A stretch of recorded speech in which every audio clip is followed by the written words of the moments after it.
آج کی آیت، آئے صبح کے روشن ستارے تو کیوں کر آسمان سے گر پڑا، آئے قوموں کو پست کرنے والے تو کیوں کر زمین پر پٹکا گیا۔ یسایہ 14 باب 12 آیت۔ عزیزو، کبھی درس و تدریس کے وقت کو یاد کریں تو استاد کا دیا ہوا مضمون جس میں انہوں نے کہا کہ لکھیں اسکول میں میرا پہلا دن، پھر اس میں ایسی لطیفہ نما باتیں لکھی جاتی ہیں کہ اب بھی یاد کر کے سب لطف اٹھاتے ہوں گے۔ اسی طرح سنڈے اسکول کا وقت بھی ناقابل فراموش دور ہوتا ہے۔ یہ یقیناً ہمارے مسیحی عقیدے سے آگاہی کی بنیاد ہے جو خوبصورت یادوں کے ساتھ ہمیشہ ہماری زندگیوں سے جڑا رہتا ہے۔ مزے مزے کے گیت، مثلاً کس نے بنایا مچھلی کو؟ خدا نے بنایا مچھلی کو۔ چھوٹی چھوٹی جیون گاڑی، 6 دن میں خدا نے زمین اور آسمان کو بنایا، یہی ہے دن جو خداوند کا ہے، خوشی خوشی مناؤ وغیرہ۔ پھر 23 زبور، 100 زبور اور دیگر بائبل کی بہت ساری آیات، ساتھ یسوع مسیح کے معجزات، تصاویر میں رنگ بھرنا، کٹنگ وغیرہ اور دوسری کھیلیں۔ عزیزو، شاید ان حالات کو یاد کر کے کبھی کبھار کچھ پل کے لیے ماضی میں لوٹ جانے کو جی چاہتا ہے۔ خیر، خواہش کا اظہار کرنے میں کچھ مذائقہ نہیں۔ ایک بار ایسے ہی سنڈے اسکول ٹیچر کائنات کی تخلیق کے بارے میں بچوں کو بتا رہی تھی کہ ایک بچے نے پوچھا، ٹیچر، خالق خدا نے ان دنوں میں سے کون سے دن ابلیس کو بنایا؟ سوال تو ٹھیک تھا، لیکن کچھ بچے سوال پوچھنے والے بچے کا مذاق اڑانے لگے۔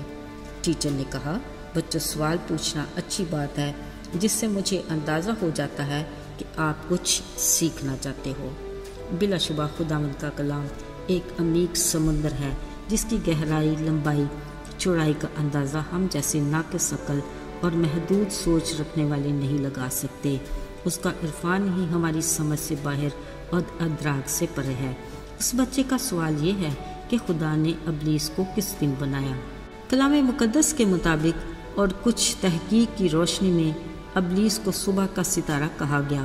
یہ خوبصورت خوش آواز فرشتہ ان حمد و ثنا کرنے والے فرشتوں کے گروہ کا لیڈر تھا جو خداوند قادر مطلق خدا کے حضور میں کھڑے رہتے تھے۔ کہا جاتا ہے جب وہ چلتا تو اس کے پروں سے ردم کی آواز آتی۔ پھر نہ جانے کیا ہوا، ایک دن اس کے دل میں خیال آیا کہ میں آسمان پر چڑھ جاؤں گا اور اپنے تخت کو خدا کے ستاروں سے بھی اونچا کروں گا اور شمالی اطراف میں جماعت کے تخت پر بیٹھوں گا۔ میں بادلوں میں بھی اونچا چڑھ جاؤں گا اور خدا تعالیٰ کی مانند بن جاؤں گا۔ عزیزو، یہ اس بڑے اور با اختیار فرشتے کا غرور تھا جس کے مقابلے میں خود خدا آیا۔ یسایہ نبی کی کتاب میں تحریر ہے کہ اس غرور کے سبب سے صبح کے روشن ستارے کو آسمان سے گرایا گیا اور زمین پر پٹکا گیا۔ نہ صرف اس اکیلے کو بلکہ ان سب فرشتوں کو بھی جو اس کے زیر اثر تھے۔ یہی ہے وہ ابلیس جو قوموں کو پست کرتا اور بنی نوع انسان کو گمراہ کرتا ہے۔ جب خود خدا کی رفاقت سے دور ہوا، وہ کیوں کر چاہے گا کہ کوئی اور خدا کی رفاقت میں رہے؟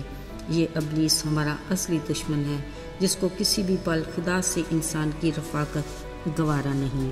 عزیزو، اس لیے اس نے آدم اور حوا کی خدا سے رفاقت کے سلسلے کو توڑنے کی پوری کوشش کی، جس میں وہ کامیاب ہوا۔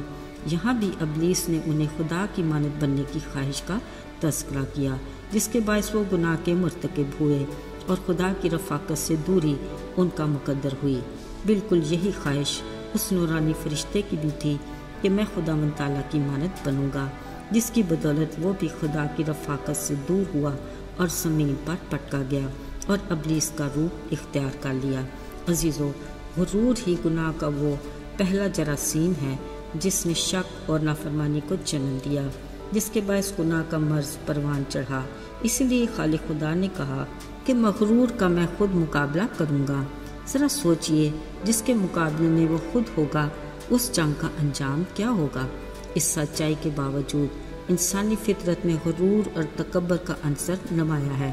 بائبل مقدس میں بھی بہت سے ایسے کردار ہیں جو اپنے غرور کے باعث نشان عبرت بنے۔ بابل کے نبوکت نصر بادشاہ نے غرور کیا تو خدا نے اسے تخت سے اٹھایا، حیوان بنا کر جنگل میں بھیج دیا۔ ایسے ہی فرعون بادشاہ نے غرور کر کے خدا کے غضب کو موقع دیا، پھر 10 آفتوں کی وجہ سے مصر کو تباہ و برباد کر دیا۔ عزیزو، باوجود ان کے آج بھی غرور اور فخر کے باعث انسان خود خدا بن بیٹھا ہے۔ عزیزو، جس کے باعث ہمارا معاشرہ شدید ابتری اور گمراہی کا شکار ہے۔ بدی اس قدر بڑھ چکی ہے کہ اگر نوح کے دور کی بدی اور سدوم عمورہ کے لوگوں کی بدی سے موازنہ کیا جائے تو کیا ہم سزا کے لائق نہیں؟ میرے عزیزو، خدا کا شکریہ ادا کریں کہ آج ہم فضل کے دور میں رہتے ہیں۔ وہ مہربان خدا ہمارے حق میں صبر کرتا اور ہمیں بار بار توبہ کا موقع دیتا ہے، پر اس سے پہلے کہ اس کے صبر کا پیمانہ لبریز ہو جائے، آئیے ہم اس کی طرف رجوع لائیں تاکہ ہمارے گناہ مٹائے جائیں اور ہمارے لیے اس کے حضور سے تازگی کے دن آئیں۔ آئیے دعا کریں۔ اے مہربان رحیم باپ، ہم نہایت عاجزی اور خاکساری سے تیرے حضور میں آتے ہیں، اپنے دلوں کو تیرے سامنے کھولتے اور نیت کو تیرے سامنے رکھتے ہیں۔ کوئی ایسی بات جو تجھے ناپسند ہے نکال پھینک، ہمیں ہر طرح کے غرور اور فخر سے بچا تاکہ ہم تیری نظر میں مقبول ہوں۔ یسوع کے مبارک نام میں آمین۔